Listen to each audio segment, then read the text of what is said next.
What's up, everyone, and welcome in to the Ryan Ripken Show. No, I'm not Ryan Ripken. I am Zach Bollinger, and we have a little different show today. A different type of show, obviously, as we've been telling you guys for the past week or so.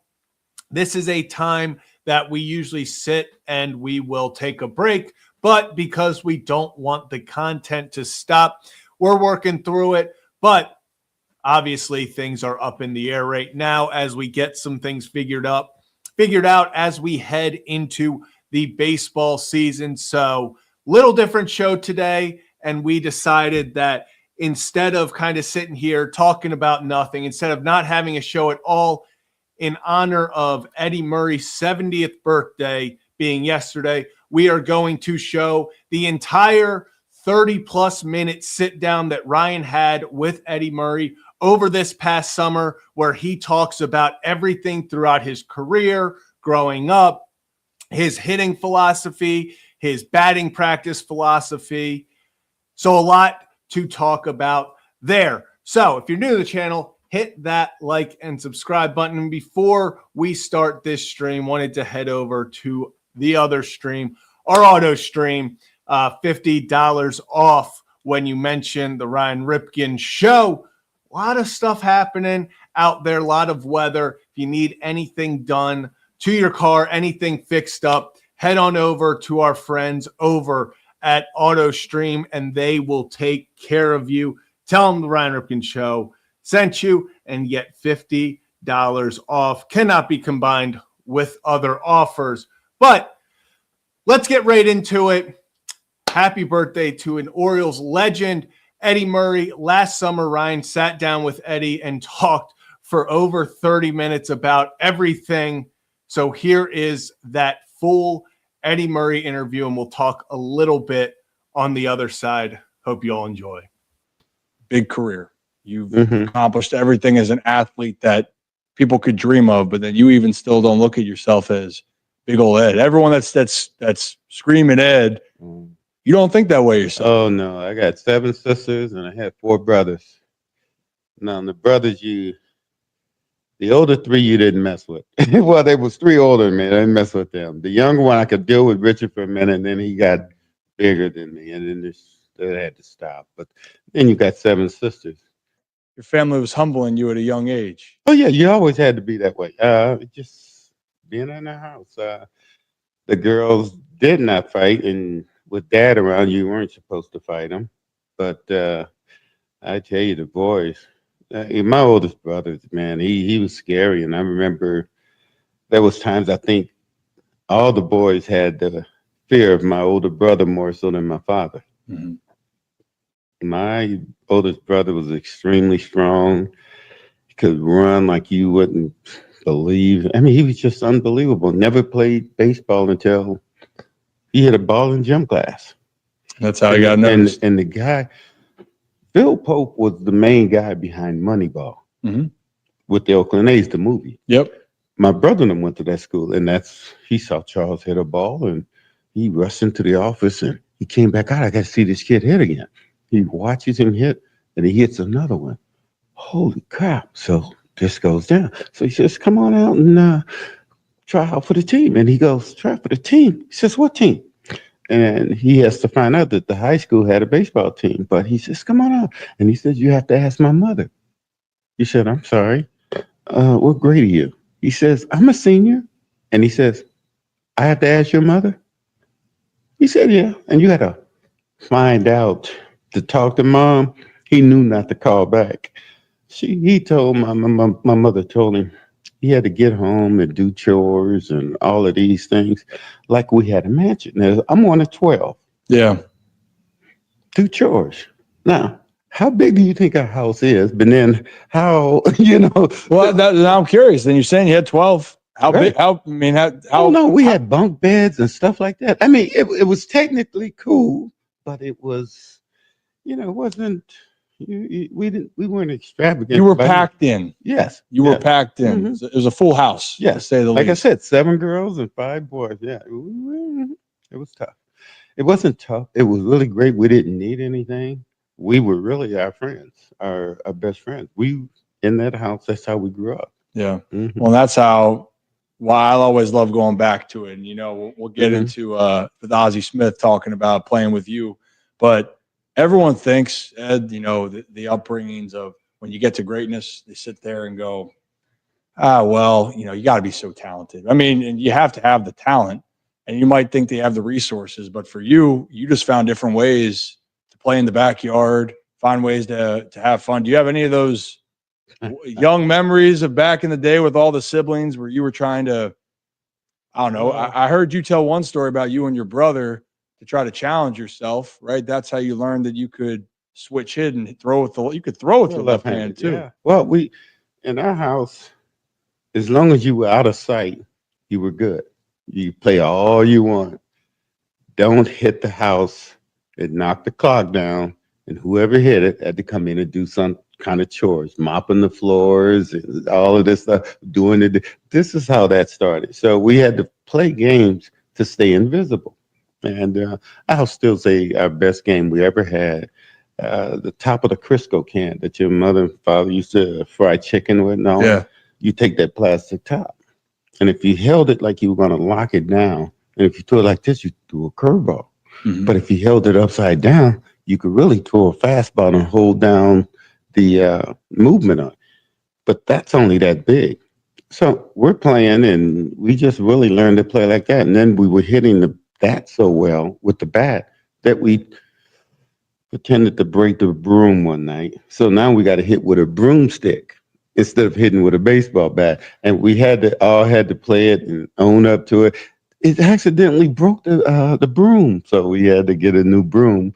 But then that became our baseball bat. We had to play games, man. We had to keep active out there playing. Otherwise, you were going to be in the house doing chores. And I like that. Stay invisible. Try to figure out rule number 1, don't hit the house. Rule number 2, don't break anything in the house. Mm-hmm. That's,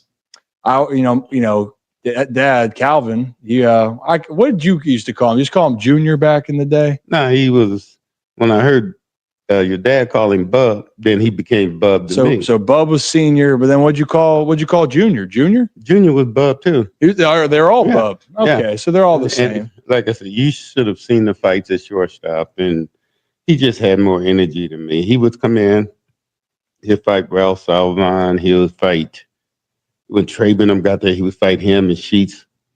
And he thinks he's going to run me off shortstop. If I took my ground balls at first, I always stood at short. And he's getting upset looking at me over here, So finally, why are you over here? Then that started a little chirping. Mm-hmm. We started. I'm hitting, hit him in his eye, and then all of a sudden, oh, he's not going to stop. So I just lay on the ground, and then he'll quit a lot sooner. He'll just punch you in the back and in the shoulder. So he just had more energy than me. I didn't have energy to waste like that.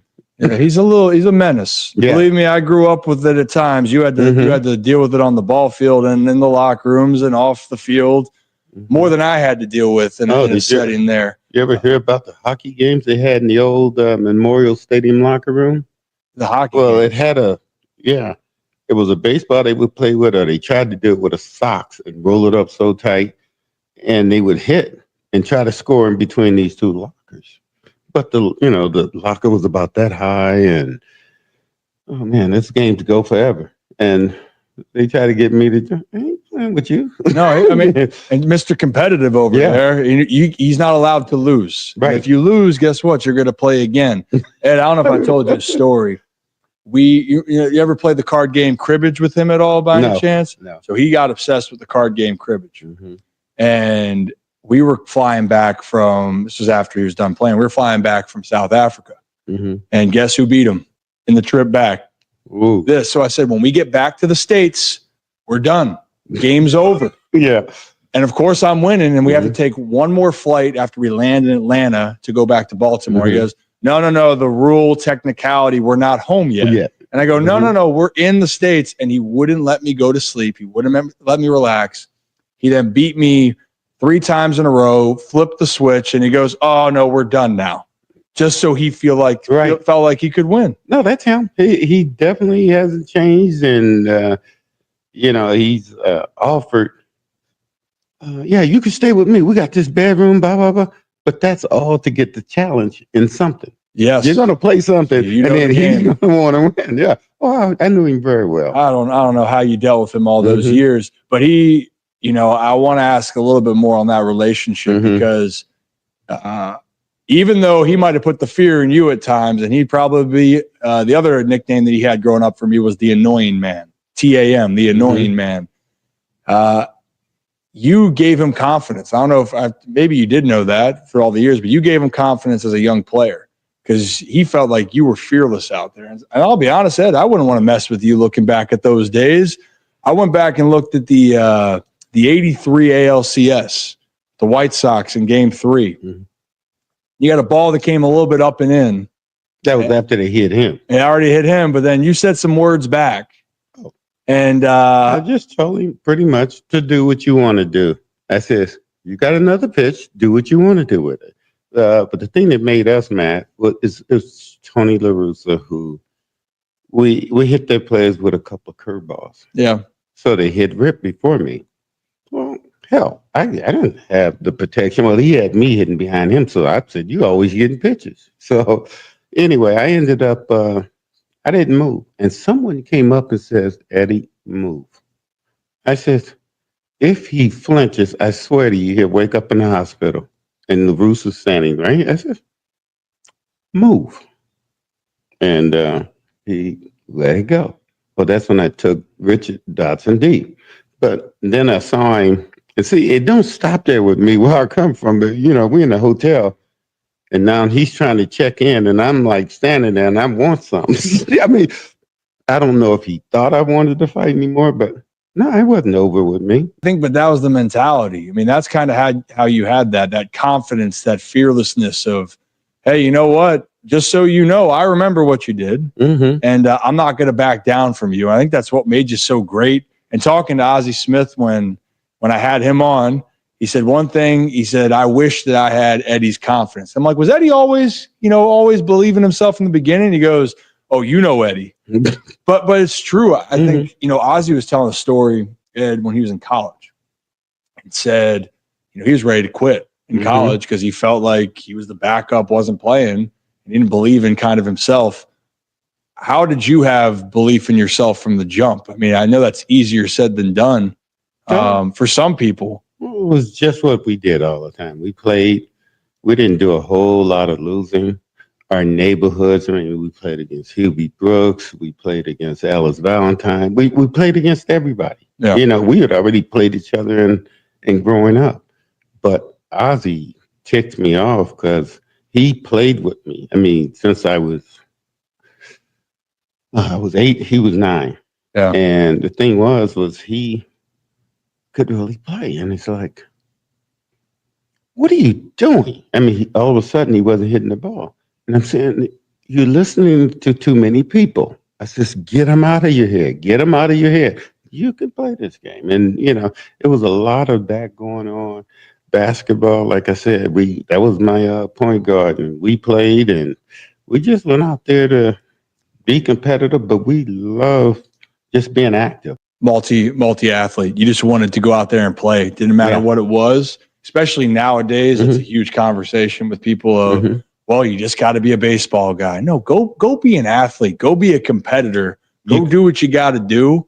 Because I think along the lines of that, you will associate that and put it into this particular game, and that particular game could take this and that. I mean, it's amazing, really, how you could use them. So the lessons, it sounds like, that you got from it. Yeah. Each lesson from the sports, you learned how to solve a problem in different ways, how to compete in different ways.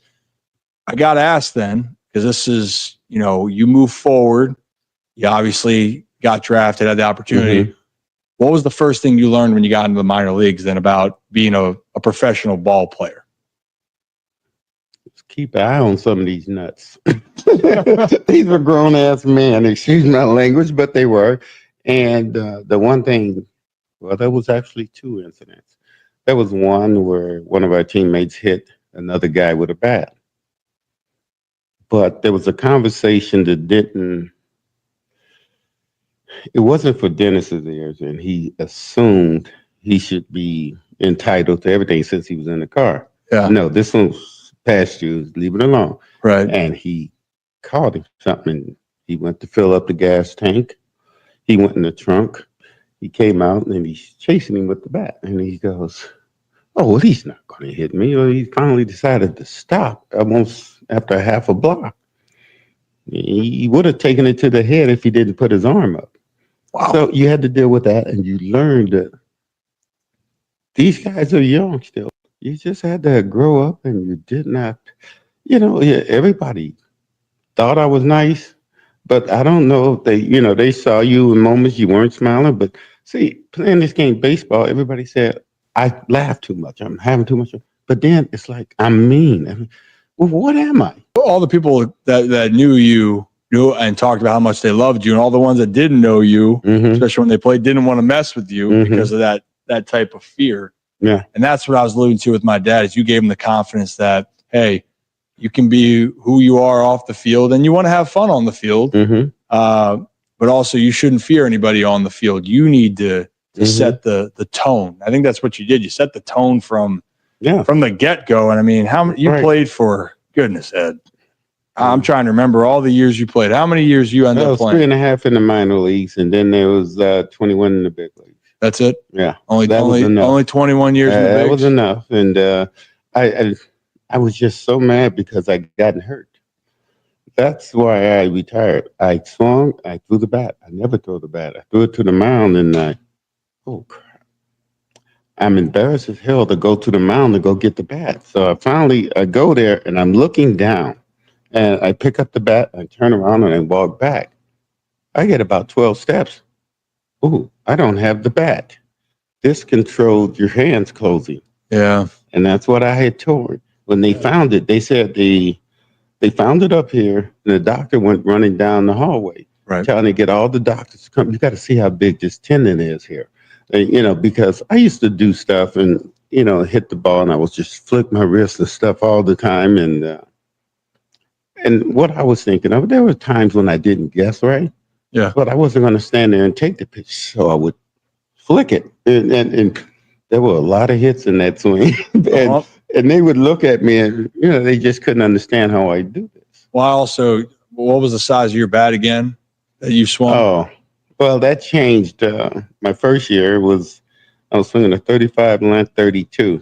And the guy from Louisville came up, and he's watching me hit batting practice. And he finally, after BP, he starts calling me. He's behind me, but he has clothes on. Yeah. I didn't know him. So it fell on deaf ears. So he kept walking behind me. And he said, "Is Rex such and such from Louisville?" And I go, "Oh, it's the back." Yeah. So I stop. He starts talking to me. Now, up comes Lee May and Elrod Hendricks. And they're listening to him. And, oh, don't worry about that. We'll get him. We'll get him some weight on the bat. Next thing you know, they got me all the way up to 36 length, 38 in the weight. And everybody else is going, well, I don't swing it any harder. I said, if anything, you swing it less. And it's in the ball will jump. But that was funny and watching how that actually transpired. Most people now, they just swing like a -3, like a 34, 31, 33, 30. You swung a literal tree trunk. I mean, I know with my dad, he had the 35, 35s, 35, 33s. That's what I swung predominantly, was 35 and a half, 35, the majority of my years. Still at 35, 35 is a log, Ed. I mean, but you're saying you kept it simple. You didn't try to do more. Hey, bigger bat. Just try to get the bat to get it started. That was. Get it started. Yeah. What was then you're talking about with hitting? And I could go down a rabbit hole with you with hitting because I've seen it, but I think you're a very simple guy when it comes to hitting. What was your approach? What did you want to do? If you're talking about you got to be simple with swinging a big bat, you got to have a pretty simple approach to be able to do that. Somehow right-handed, I had the stance. It was a little taller than I was left-handed. Left-handed, I went in the crouch because what I had discovered, the curveball went up. I could see the curveball go up. Yeah. So I more or less figured I didn't have to guess or stuff for that. But I was pretty damn good. If I was just somebody, if I hit a home run off a curveball, next time up, I'm sorry, I was looking for a fastball. And they said, how do you hit changeups up first pitch? Just, well, did you see what I did to him the last time up? You're watching what you're remembering what you did to the pitcher. Absolutely. And this is a thing where people would go, you're hitting these pitches, and it's the first freaking pitch. But it's how I had already added this thing up from what happened before. It's just, well, I'm about to get one of these. And you just get it. And I still try not to swing hard. Yeah. And everybody used to laugh at my batting practice. And I'll never forget, your dad, maybe in his third year or something, we started to notice the younger kids on the other teams coming out to watch batting practice. And they were coming to watch me. And they watched me hit batting practice. So after I finished, they looked at Cal and they go, what was that? They say, he does that every day. That's, I started off, I hit every ball the opposite field. I don't care where you go, you could throw it here. I was going to get my hands inside and hit it that way. But what I was doing was really working on just not being fooled, but I controlled this. You wouldn't believe how many people I saw break bats the first round because they're trying to yank the ball over the fence. Too much, yeah. I hit every ball, and that was my thing. And your dad was the greatest at, this is what he's doing every day. He does. So he just throws the ball out there. And now the balls got closer to the fence, but I still didn't want to hit him over the fence. That's not what I was up there to do. I was up there to work.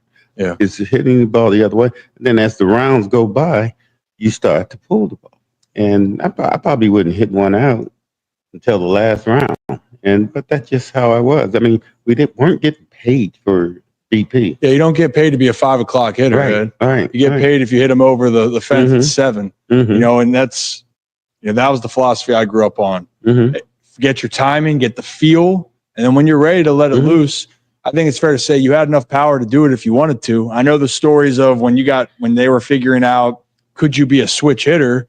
You had power from both sides. And by the way, that might be one of the craziest stories is that you almost weren't going to be a switch hitter. And you ended up being one of the greatest switch hitters of all time. Can you just explain that story for a moment? We go on one of our long road trips in AA, and we went to Florida. So we went to Jacksonville and Orlando, and we'll work out the first day, hit early. So we go out there. And so one day, Schaefer just decides, all right, everybody get on the opposite side and let's go.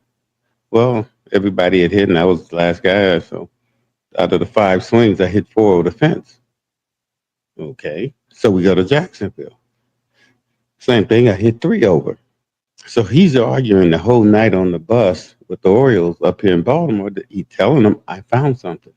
And he going, what are you talking about? You found something. And tell him, you're going to mess up our best right-handed hitter and all this. He says, what do you mean mess him up? He says, I'm telling you he can do it. He says, you need to talk to him. And then the thing on top of that, he says things confidently. He's not getting hyper or whatever, he says. So I went up, we go home the next day, and we're playing. I go to dig in the box right-handed, and I hear him yelling. I says, I tell the umpire, I think he's trying to get your attention. And he starts to take about 3 or 4 steps, and he comes back. No, he wants you. And I'm going, he can't pinch hit for me. This is the first time up. I haven't even gotten up or anything. So I'm walking with my head down. What does he want? So I walk all the way to the dugout, and I look at him. I says, yes. And he goes, you ever thought about hitting left-handed? I said, I can hit left-handed. He says, go ahead. Picked up the flap with the flap over here. Got the other helmet on, yeah. Yeah. First pitch I got, I hit a double. I went 10 for 32. I got hit the second time up. And I ended up telling him, that's your last time. I go up the second time, and he hit me like right here. And still, that's to me too close here. Yeah. So I'm going, it's at me. Which way should I go? I mean, this conversation took to me, it was close to about 12 seconds. take that ball to get hit on home plate to hit me. So it hit me. Yeah. So then I thought I would let him know that I know he did it on purpose. And that was his last one. I will be out there. So anyway, that's how all of that started. And it was fun that I didn't have anybody to mess with. I have baseball sense. And I taught myself how to hit. Everything I hit was toward left field, left-handed. And then it was like, I see the field opening up. I can remember still to this day, my first pulled home run. I felt like, what's his name? Ted Williams. He skipped hopped. And I remember I had pulled a home run, hit left-handed. And I just thought of it as I touched first. And I started like I wasn't running on the ground. I was skipping. I was all You're in so there. happy. Yeah. And then that was the beginning of pulling the balls, hitting left-handed. Because once you conquered that, I got them. I mean, you could already, I was going to kill some third basemen and shortstops. I was hitting balls so hard You're that hitting way. bullets. Yeah, and they just praying, pull the ball. Well, then you start doing that, Yeah. then you hit. I mean, I Mhm. think the majority of your home runs were left-handed. Yeah, obviously. more right-handed pitchers. Yeah. More right-handed pitchers. Mhm. Then obviously you got over 500. You chose a very interesting time to hit your 500th home run. Oh, yeah, that day. Where do you think I'm going with that? Oh, I walk into the locker room that day, and everybody's talking to me. If I go anywhere outside the ballpark, they're talking. I finally get to the ballpark. No one's talked to me this day.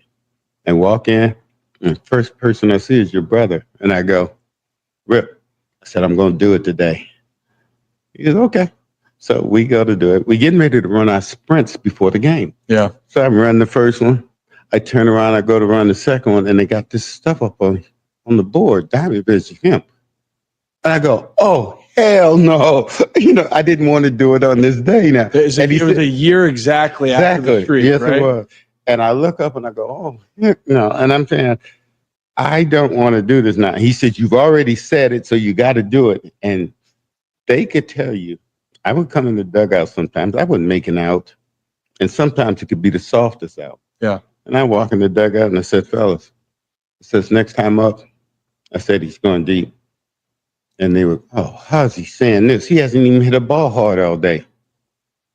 And I do it and they go, how does he do this? I mean, because you can hit the ball hard and they'll say, at least he's on him. Yeah. But I had a pretty good record of when I said, I'm going to take him out. It was pretty good. Maybe you just need to say it every time. Maybe you would have hit 700 if you go, yeah, you know what? I'm going to hit that one out of here. This wasn't in my makeup. This wasn't in your makeup? Yeah. Well, I was going to say it was in your makeup, was coming up in big situations. I remembered in 95, you had the walk-off hit with Cleveland in the World Series. Mm-hmm. When you were struggling in 83 in the World Series, then, you just wanted to end it yourself. So you went deep twice in Game 5. And also, I think the sequence, fastball was the first home run. Curveball was the second home run, if I saw it correctly.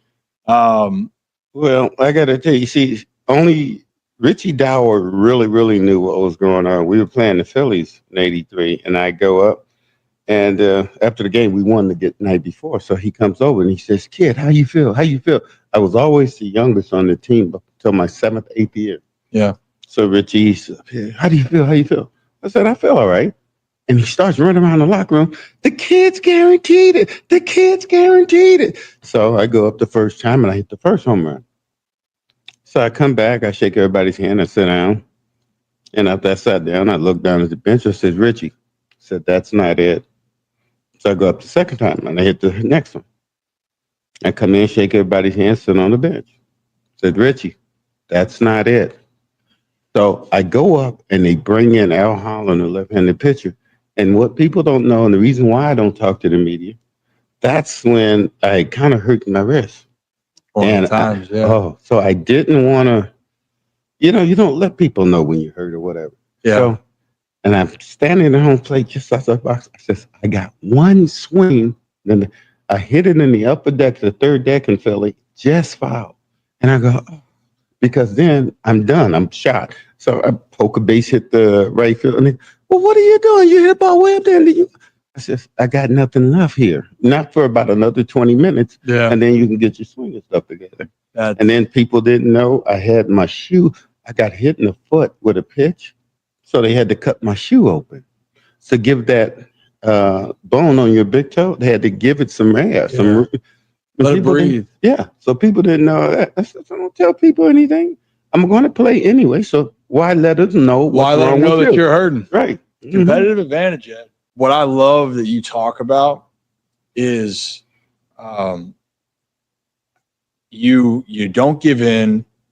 You want to go out there and give your best. The thought process behind it is fascinating to me. The stories that you have, and that's what you're saying about when you're playing hurt. I mean, my dad's brought it up too of, yeah, that's just how it was back then. That's just what you guys did. It was, you're going to find a way. You know what you're capable of doing, but you still got to go find a way even when it's not turning out well. Is that, I mean, if you got a point on that. And probably the thing that made me really what I was coming up and having Lee May at first base. Yeah. Lee May was the first baseman. Well, Earl wanted me to DH. He didn't want me to worry about catching the ball. So I go up and all I had to do was worry about hitting. Then all of a sudden he was giving Lee a day off. Yeah. And I made a couple of plays out in the field and Palmer was pitching. And he told him, I want that kid to play first base when I pitch. Then Flanagan started. But the whole thing was getting the trust of all those infielders. Yeah. I said the more they threw the ball in the dirt, it was my job to pick that. Yeah. The more you pick that, guess what? The more the ball comes right here. and that's was the most awesome thing because it was something that you were talking to yourself and you just got what was actually happening on the field. And those guys, they didn't worry about throwing the ball. Everything just became there. They didn't worry about when you have someone, I think first base gets underrated. Obviously, I was first baseman too. You do what you're supposed to do where you clean up the mess. Yeah. Everyone else is better, then they're not afraid to make a mistake. They can go and make the fantastic play because they go, you know what? I got Ed over there, whoever it may be, that's going to clean it up if I mess up. I think that's why it made you guys so good. We'll wrap it up here, Ed, but but then you got to start thinking about when you're having me back. Yeah, I mean, when you already come back. Hey, you come back whenever you want. I've had big fun sitting here talking to you, and seriously, you know what you're talking about. And one thing I got to ask you then, this last thing with the Orioles organization in general. I mean, you played around with different places, but what was so special to you about with the Baltimore Orioles that people maybe don't fully understand? In minor leagues, that we care about each other and we win. And the first thing he said, because we were going to catch the ball. Oh, we caught the ball. And you started to see other ball teams panic when the game was nearing the end. And they would make the error. Yeah. But we just did not want to make the errors. Great players, which I tell people, there's talented players all around baseball. Today, when you played, some of the most talented guys don't end up being the best players. Why? Right. They don't activate. The combination of superstar is a guy like you, where you had the physical talent, but you knew what you wanted to do, and you were able to execute that. You watched. You were a student of the game. Student of the game that continued to learn and get better and better. And then we look up and, you had 500 some jacks, 3,000 some hits. Catch the wind blowing, man. Yeah, that's it. But Ed, I appreciate you, man. Oh, man. Hey, this has been real. I really appreciate it. It's that simple. And we're done. Yeah. That's it. Mark me down next time. Awesome. So love that Eddie Murray sit down with Ryan from over last summer. Happy belated birthday to an Orioles legend. And before we wrap up here, as I said, it's a little bit different of a show today with everything, a lot of chaos going on, trying to figure some things out. While usually we would be taking a break right now, we want to keep the content rolling. So thank you all for tuning into that. Just because it happened, Orioles just win 4-3 over the Tampa Bay Rays. Some big highlights from that. You had Trevor Rogers. I was going to say Tyler O'Neill, but we'll start with pitching.